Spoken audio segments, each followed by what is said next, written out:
نحمده ونصلي على رسوله الكريم اما بعد فاعوذ بالله من الشيطان الرجيم بسم الله الرحمن الرحيم رب اشرح لي صدري ويسر لي امري واحلل عقدة من لساني يفقهوا قولي۔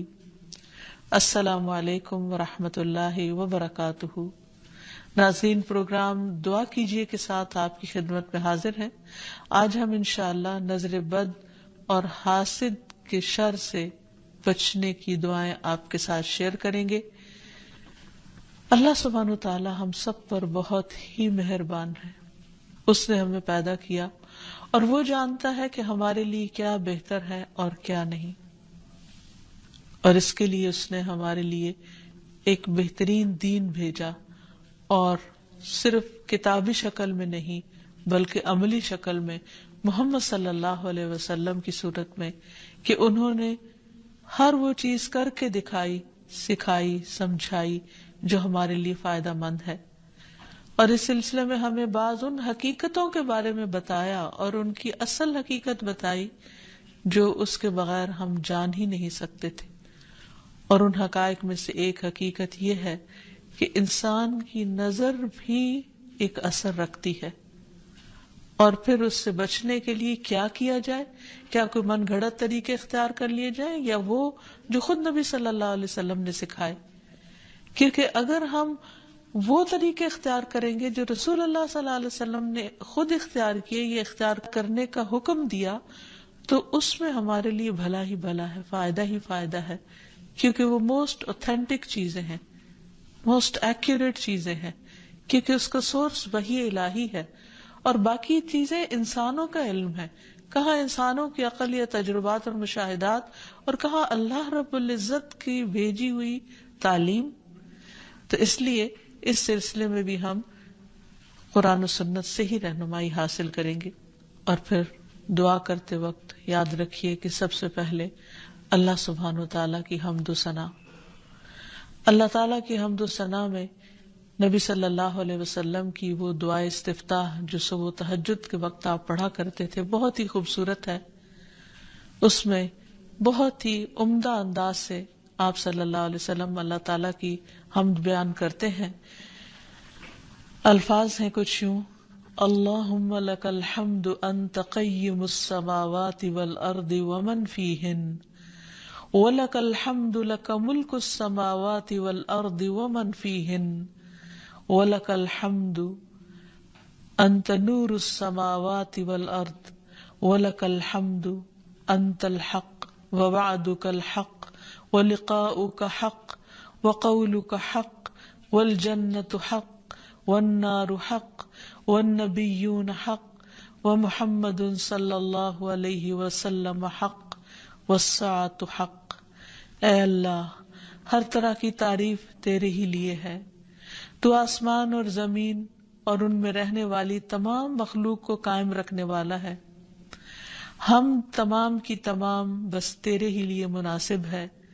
آسمان اور زمین اور ان کی تمام مخلوقات پر بادشاہت صرف تیرے ہی لیے ہے، اور تعریف تیرے ہی لیے ہے۔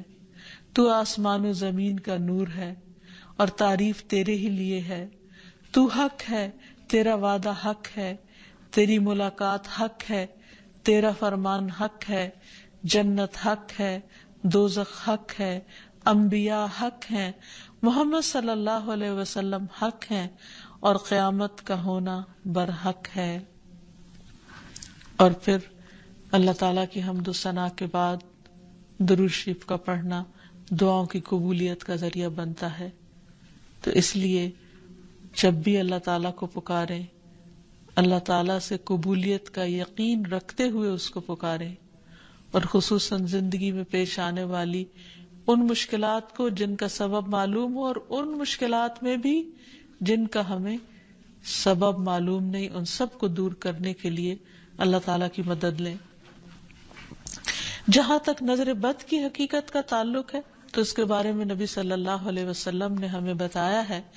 آپ نے فرمایا العین حق، کہ نظر لگنا برحق ہے، یعنی انسانی نظر کے اندر ایسی ریز ہوتی ہیں، ایسی تاثیر ہوتی ہے جو دوسرے کے اوپر جا کر اثر انداز ہوتی ہے اور اس کو نقصان پہنچا سکتی ہے، لیکن یہ ہوتا ہے اللہ کے اذن سے، اللہ کے حکم سے۔ اللہ تعالیٰ جس چیز میں چاہے خیر رکھ دے، جس چیز میں چاہے تکلیف کا عنصر رکھ دے، اور اس کے ہر فیصلے میں خیر و بھلائی ہی ہے۔ جو کچھ ہوتا ہے وہ اسی کے حکم سے ہوتا ہے۔ مثلا ہم دیکھتے ہیں کہ یعقوب علیہ السلام کے بیٹے جب مصر میں سب جا رہے تھے تو انہوں نے خاص طور پر ان کو تلقین کی تھی کہ تم ایک دروازے سے داخل نہیں ہونا، اور اس کی وجہ یہی تھی کہ ان کو ڈر تھا کہ کہیں یہ سارے نوجوان اکٹھے جب مل کر داخل ہوں گے تو دیکھنے والوں کی نظر کا شکار نہ ہو جائیں۔ تو انہوں نے کہا کہ میں تمہیں یہ ترکیب بھی بتا سکتا ہوں، لیکن میں تم سے اللہ کی طرف سے آنے والی کوئی چیز ہٹا نہیں سکتا، یعنی اگر پھر بھی اللہ کا حکم تم پر نافذ ہونا ہوا، کوئی نقصان پہنچنا ہوا، تو پھر میں کچھ نہیں کر سکتا، حالانکہ وہ اللہ کے پیغمبر تھے۔ حکم اللہ کے سوا کسی کا نہیں، اسی پر میں نے بھروسہ کیا، اور اسی پر لازم ہے کہ سب بھروسہ کرنے والے بھروسہ کریں۔ پھر اسی طرح ایک اور روایت میں جو حضرت ابو ذر سے مروی ہے، ہمیں پتہ چلتا ہے رسول اللہ صلی اللہ علیہ وسلم نے فرمایا ہے کہ بے شک نظر بد آدمی کو اللہ کے حکم سے دیوانہ کر دیتی ہے، یعنی بہت سے ذہنی امراض یا نفسیاتی امراض یا ڈپریشن کی وجہ نظر بد بھی ہو سکتی ہے۔ نظر بد کے بعض اوقات فزیکل اثرات بھی ہوتے ہیں، یعنی جسمانی اثرات بھی ہوتے ہیں۔ مثلاً ایک روایت میں آتا ہے کہ ام سلمہ رضی اللہ تعالی عنہا کہتی ہیں کہ نبی صلی اللہ علیہ وسلم نے ان کے گھر میں ایک لڑکی دیکھی جس کے چہرے پر نظر بد کی وجہ سے کالے دھبے پڑ گئے تھے، یعنی چہرے کا رنگ خراب ہو چکا تھا۔ تو نبی صلی اللہ علیہ وسلم نے فرمایا کہ اس پر دم کرو کیونکہ اس سے نظر بد لگ گئی ہے۔ تو اس سے بھی پتہ چلتا ہے کہ نظر بد جسمانی بیماریوں یا جسمانی حالت میں تغییر کا سبب بھی ہو سکتی ہے۔ پھر آپ نے یہ بھی فرمایا کہ نظر بد آدمی کو اللہ کے حکم سے دیوانہ کر دیتی ہے، حتیٰ کہ بعض اوقات انسان اونچی جگہ پر چڑھتا ہے اور پھر وہاں سے گر پڑتا ہے۔ یعنی بعض اوقات بچے آپ نے دیکھا ہوگا کہ کھیل رہے ہوتے ہیں، اچھے بھلے کھیل رہے ہوتے ہیں، ایک دم ماں باپ دیکھ کر خوش ہوتے ہیں، اچانک وہ ایسی چیز سے جا ٹکراتے ہیں کہ بعض اوقات بڑے بڑے حادثات ہو جاتے ہیں۔ تو ایسی صورت میں جب بھی انسان کسی چیز کو دیکھے جس پر دل خوش ہونے لگے تو فوراً ماشاء اللہ پڑھے، اللہ کا ذکر کرے، تو پھر اس سے محفوظ رہے گا، یعنی پھر نظر کے برے اثرات سے محفوظ رہا جا سکتا ہے۔ پھر اسی طرح بعض اوقات بچے بلا وجہ رونا شروع کر دیتے ہیں اور چپ ہی نہیں ہوتے، تو اس میں بھی نظر بد کا اثر ہوتا ہے۔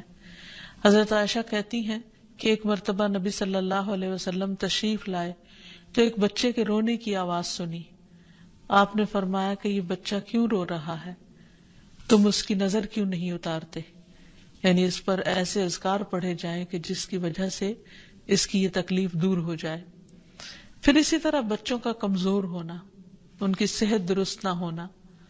آپ صلی اللہ علیہ وسلم نے حضرت اسماء بنت امیس سے کہا، کیا بات ہے کہ میں اپنے بھائی جعفر کے بیٹوں کے جسموں کو دبلا پتلا دیکھ رہا ہوں، یعنی ان کی صحت اچھی نہیں ہے، کیا انہیں فقر و فاقہ رہتا ہے، یعنی کھانے کو کچھ نہیں ملتا؟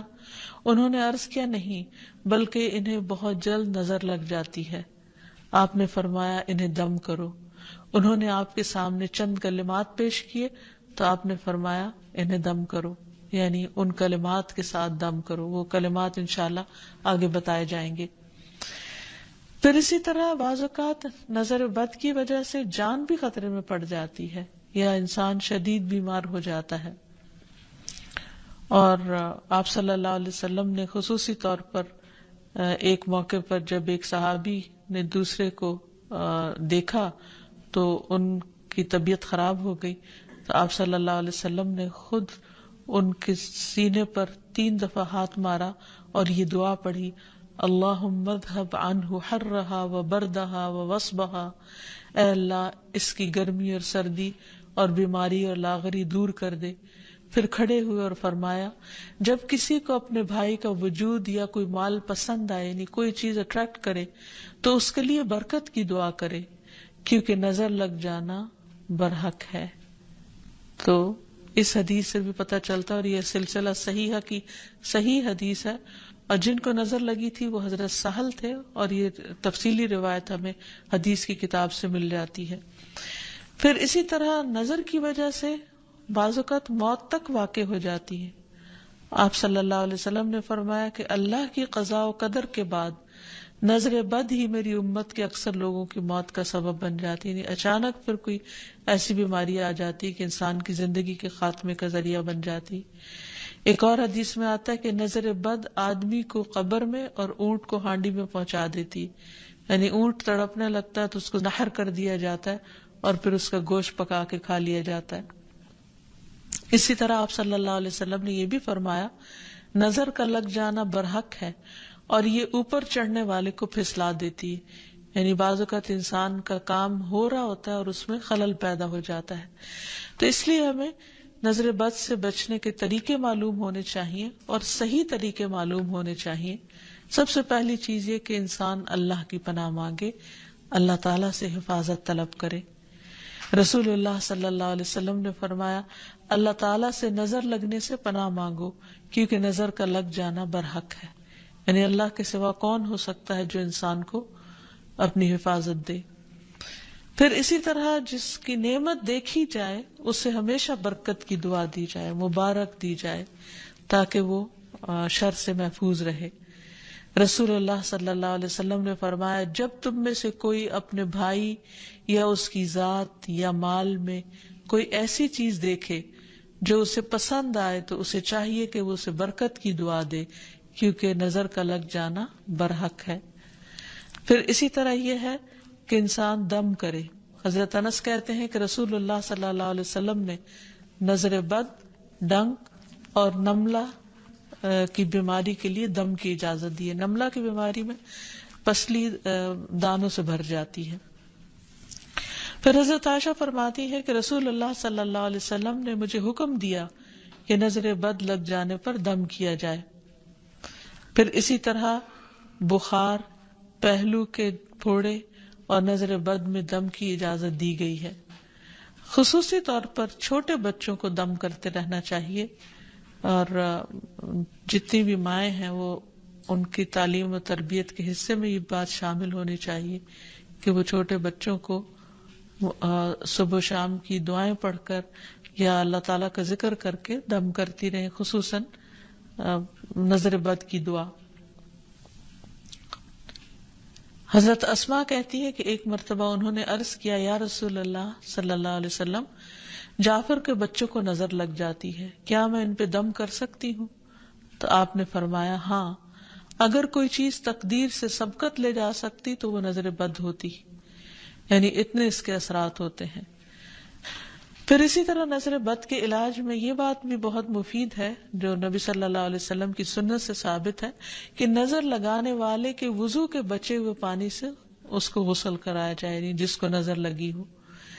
پھر اسی طرح آپ صلی اللہ علیہ وسلم نے فرمایا، ایک اور روایت میں آتا ہے کہ آپ صلی اللہ علیہ وسلم نے فرمایا نظر بد لگنا برحق ہے، اگر کوئی چیز تقدیر پر غالب ہو سکتی تو وہ نظر بد ہے. جب لوگ تمہیں غسل کرنے کا کہیں تو غسل کر دو، یعنی اس کو برا نہ مانو کیونکہ یہ ایک چیز ہے ہونے والی. اگر کسی کے آنے سے یا اچانک دیکھنے سے یا کسی کی بات سے یا تعریف سے دوسرے شخص کی طبیعت خراب ہو گئی ہے تو اس سے واضح طور پر پتہ چلتا ہے کہ کوئی ایسے ہی اثرات ہوئے، اور اگر وہ طلب کرے کہ وضو کر کے پانی دے دو تو دے دینا چاہیے، اس کو برا نہیں سمجھنا چاہیے. لیکن یہ یاد رکھیے کہ نظر بد کے اتار کے لیے غیر شرعی کام کرنا یہ درست نہیں. یعنی وہ چیزیں جن کا سنت سے کوئی ثبوت نہیں ملتا، جیسے بعض لوگ مرچیں جلاتے ہیں یا بعض لوگ کالے دھاگے پہن لیتے ہیں یا کوئی ایسے نشان لگا لیتے ہیں، تو ان چیزوں سے پرہیز کرنا چاہیے. کیونکہ نبی صلی اللہ علیہ وسلم نے ایک مرتبہ ایک قاصد کو روانہ فرمایا اور فرمایا کہ کسی اونٹ کے گلے میں کوئی تانت یا کوئی قلادہ باقی نہ چھوڑا جائے مگر اسے کاٹ ڈالا جائے. تو مالک نے کہا کہ یہ لوگ کلادے نظر بد سے بچانے کے لیے ڈالتے ہیں، یا ایسے دھاگے ڈال دیتے ہیں، تو آپ نے فرمایا ان کو کاٹ کے ختم کر دیا جائے۔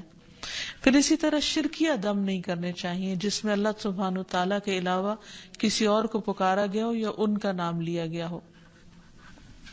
اور دعاؤں میں خصوصاً معوذتین بہت مفید ہیں، قل اعوذ برب الفلق اور قل اعوذ برب الناس آخر تک 3 بار پڑھ کر مریض پر دم کیا جائے۔ رسول اللہ صلی اللہ علیہ وسلم جنوں اور انسانوں کی نظر بد سے پناہ مانگا کرتے تھے، یہاں تک کہ یہ 2 صورتیں نازل ہوئی۔ جب یہ نازل ہوئی تو آپ نے انہیں پڑھنا شروع کر دیا اور ان کے علاوہ سب کچھ چھوڑ دیا۔ پھر اسی طرح ماشاء اللہ پڑھتے رہنا چاہیے۔ قرآن مجید میں آتا ہے وَلَوْلَا إِذْ دَخَلْتَ جَنَّتَكَ قُلْتَ مَا شَاءَ اللَّهُ لَا قُوَّةَ إِلَّا بِاللَّهِ، اور جب تو اپنے باغ میں داخل ہوا تو تم نے یہ کیوں نہ پڑھا کہ ماشاء اللہ لا قوت الا باللہ۔ یہ اس شخص کو کہا گیا جس کا باغ جل گیا تھا۔ سورۃ کہف میں اس کی کہانی موجود ہے، اور اس کا معنی کیا ہے کہ وہی ہوتا ہے جو اللہ چاہتا ہے، اور اللہ کی توفیق کے بغیر کسی کا کچھ زور نہیں۔ پھر اسی طرح کچھ دیگر مسنون دعائیں ہیں جن کا پڑھنا نظر کے لیے فائدہ مند ہے۔ ابن عباس کہتے ہیں کہ نبی صلی اللہ علیہ وسلم حضرت حسن اور حسین کے لیے پناہ طلب کیا کرتے تھے اور فرماتے تھے کہ تمہارے دادا ابراہیم علیہ السلام بھی ان کلمات کے ذریعے اسماعیل اور اسحاق علیہم السلام کے لیے اللہ کی پناہ مانگا کرتے تھے۔ اعوذ بکلمات اللہ التامۃ من کل شیطان وہامۃ ومن کل عین لامۃ، میں پناہ مانگتا ہوں اللہ کے پورے کلمات کے ذریعے ہر ایک شیطان سے، ہر زہریلے جانور سے، اور ہر نقصان پہنچانے والی نظر بد سے۔ پھر اسی طرح ایک اور دم بھی ہے۔ حضرت عائشہ کہتی ہے کہ میں رسول اللہ صلی اللہ علیہ وسلم پر نظر بد سے حفاظت کے لیے دم کیا کرتی تھی، یعنی وہ خود کرتی تھی، اور وہ اس طرح کہ میں اپنا ہاتھ ان کے سینے پر رکھتی اور یہ دعا پڑھتی امسح البأس رب الناس بیدک الشفاء لا کاشف لہ الا انت، اے لوگوں کے رب اس تکلیف کو دور فرما دے، شفا تیرے ہاتھ میں ہے اور تیرے علاوہ کہیں اور سے شفا نہیں مل سکتی۔ اسی طرح حاسد کا حسد بھی نقصان دیتا ہے، جس سے بچنے کے لیے اللہ سبحانہ و تعالیٰ نے قل اعوذ برب الفلق اتاری، جس کے آخر میں آتا ہے وَمِن شَرِّ حَاسِدٍ إِذَا حَسَدَ، کہ حاسد کے حسد سے بچنے کے لیے اللہ تو مجھے اپنی پناہ میں رکھ۔ اور حسد کہتے ہیں کسی انسان کو ملنے والی نعمت کے ختم ہونے کی تمنا کرنا، خواہ خود کو حاصل کرنے کا شوق ہو یا نہ ہو، یا تمنا ہو یا نہ ہو، تو اس سے منع کیا گیا ہے، اس کی حرمت بیان کی گئی ہے۔ نبی صلی اللہ علیہ وسلم نے فرمایا آپس میں حسد نہ کرو، آپس میں بغض نہ رکھو، قطع رحمی نہ کرو، اللہ کے بندو بھائی بھائی بن جاؤ۔ اور یہ ایمان کے منافی صفت ہے کہ کسی بندے کے دل میں ایمان اور حسد اکٹھے نہیں ہو سکتے، پھر یہ دین کو مونڈ دینے والی صفت ہے۔ پھر اسی طرح یہ ہے کہ لوگوں کی خیر خواہی اسی میں ہے کہ وہ ایک دوسرے سے حسد نہ کریں۔ آپ نے فرمایا لوگ اس وقت تک خیر پر رہیں گے، بھلائی ہوگی ان کی، جب تک کہ وہ حسد نہیں کریں گے۔ پھر اسی طرح یہ ہے کہ ایسا شخص اللہ تعالیٰ کا محبوب ہے جس کے دل میں کسی کے لیے کوئی حسد نہ ہو۔ عام طور پر حسد کی وجہ یہ ہوتی ہے کہ انسان اپنے آپ کو بڑا سمجھتا ہے، وہ سمجھتا ہے کہ ساری خیر اور بھلائی صرف اسی کا حق ہے، اور جب وہ دیکھتا ہے وہ کسی اور کو بھی مل رہی ہے تو اس پر پریشان ہوتا ہے اور اس سے چھیننے کی فکر کرتا ہے۔ اور یہ ان خرابیوں میں سے جو بہت اول دور میں پائی گئی، مثلا ابلیس نے انسان کو سجدہ کیوں نہیں کیا؟ حسد کی بنا پر۔ قابیل نے حابیل کو کیوں قتل کیا؟ حسد کی بنا پر۔ تو اسی طرح کسی بھی انسان کے اندر جب تکبر آتا ہے، غرور آتا ہے، ابلیسی صفات آتی ہیں، تو وہ یہ سوچتا ہے کہ اس کا مقام اور مرتبہ بس اسی کو ملے، کسی اور کی طرف نہ جائے، یا کسی کو بھی اگر نعمت ملے تو وہ اس پر جلس ہو جاتا ہے۔ اور یہ بنیادی طور پر اس کی وجہ دنیا کی محبت کا زیادہ ہونا ہے۔ اس لیے ہمیں اس سے بچنے کی ضرورت ہے، اور یہ بیماری ایسے انسان کے اندر داخل ہو جاتی ہے کہ بعض اوقات انسان کو خود بھی پتہ نہیں چلتا. تو اس لیے اللہ سبحانہ و تعالیٰ سے دعا کرتے رہنا چاہیے، اور اس معاملے میں انسان کو اللہ پر بھروسہ بھی کرنا چاہیے، اور پھر اللہ تعالیٰ کی پناہ مانگنی چاہیے کہ اللہ تعالیٰ اپنی حفاظت میں رکھے، کیونکہ اللہ تعالیٰ فرماتے ہیں میرا محبوب بندہ اگر مجھ سے مانگتا ہے تو میں اسے دیتا ہوں، اور اگر وہ کسی دشمن یا شیطان سے میری پناہ مانگتا ہے تو میں اسے محفوظ رکھتا ہوں. پھر اسی طرح یہ ہے کہ حاسدوں سے نعمت کو چھپانے کی کوشش کرنا چاہیے. جب انسان کو یہ پتا ہو کہ کوئی شخص ایسا ہے جو اس کی نعمت پر خوش نہیں ہوتا تو ان کے سامنے پھر اس کا اظہار نہیں کرنا چاہیے. ابو ہریرہ کہتے ہیں کہ رسول اللہ صلی اللہ علیہ وسلم نے فرمایا تم اپنی ضرورتوں کو پورا کرنے کے لیے ان کو رازداری میں رکھ کر مدد حاصل کرو، بے شک ہر صاحب نعمت حسد کیا جاتا ہے. پھر اسی طرح یہ کہ انسان کو حسد سے بچنے کے لیے اللہ تعالیٰ سے دعا کرتے رہنا چاہیے، کیونکہ ہر ایک کی پیشانی کے بال اللہ کے ہاتھ میں ہے، اور جب اللہ نہ چاہے تو کوئی کسی کو کچھ بھی نقصان نہیں دے سکتا، کچھ بھی بگاڑ نہیں سکتا. تو اللہ تعالیٰ پر بھروسہ کرتے ہوئے خصوصی طور پر معوذتین کا ورد کرتے رہنا چاہیے. صبح و شام 3 بار پڑھنا چاہیے، نمازوں کے بعد اس کو پڑھنا چاہیے. اور پھر ایک دعا اور بھی ہے کہ جبریل علیہ السلام نبی صلی اللہ علیہ وسلم کی عیادت کے لیے ایک مرتبہ حاضر ہوئے تو آپ کانپ رہے تھے. آپ نے ان کو ان الفاظ میں دم فرمایا بسم اللہ ارقیک من کل شیء یؤذیک من حسد حاسد وکل عین واسم اللہ یشفیک. اللہ کے نام سے میں تم پر ہر اس چیز کے شر سے بچاؤ کا دم کرتا ہوں جو تمہیں اذیت پہنچائے، ہر حاسد کے حسد سے اور ہر نظر بد سے اللہ کے نام سے اللہ تمہیں شفا عطا فرمائے. تو اس سے یہ پتہ چلتا ہے کہ جبریل علیہ السلام نبی صلی اللہ علیہ وسلم پر دم کرتے تھے، تو ہمیں بھی مریض پر، بے چین شخص پر، اضطراب کے شکار شخص پر دم کرنا چاہیے، اور انہی الفاظ کے ساتھ، کیونکہ سب سے بہترین الفاظ وہ ہیں جو اللہ کا کلام ہے اور پھر محمد صلی اللہ علیہ وسلم کے الفاظ ہیں. اللہ تعالی ہمیں ہر طرح کے شر سے محفوظ رکھے، ہمیں بھی اور ہمارے عزیزوں کو بھی اور تمام لوگوں کو. وآخر دعوانا ان الحمد للہ رب العالمین. السلام علیکم ورحمۃ اللہ وبرکاتہ.